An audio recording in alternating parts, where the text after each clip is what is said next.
Els he de felicitar perquè fer una moció sobre el control de la fauna cinegètica i no nombrar ni un sol cop els caçadors, tal com contemplava el seu text inicial, té mèrit. Què els incomoda el tema?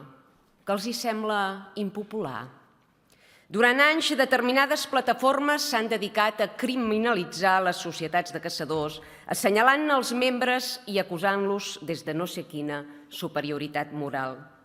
Han maldat per restringir els permisos de caça i dificultar el desenvolupament de l'activitat, i els polítics han callat, procurant passar-hi de puntetes.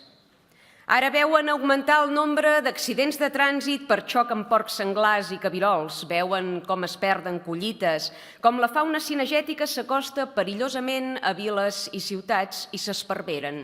Però fins i tot en aquesta situació greu eviten nombrar els únics actors que fa segles que regulen la població d'aquests animals, mantenint l'equilibri als nostres boscos i defensant els interessos de la pagesia i del conjunt de ciutadans.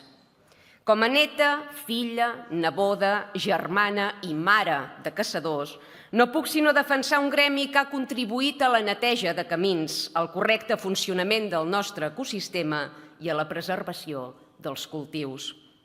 Maten animals, sí, és la crua realitat. Però també és cert que davant el caçador l'animal té opcions d'escapar-se, juga a casa, té una oportunitat de sobreviure i, de fet, molts cops sobreviu.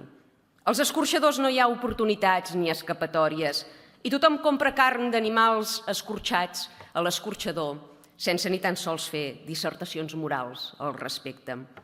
Prou de jutjar els caçadors. Ajudin-los en el pagament de les assegurances, vedats i llicències. Reconeguem d'una vegada el seu paper en la preservació del medi natural i agraïm les hores que dediquen a reequilibrar l'ecosistema. Aprofito el faristol per felicitar i fer costat a la Societat de Caçadors de Ripoll, que és la més antiga de tot Catalunya. Un reconeixement per ells i per la resta de societats del país.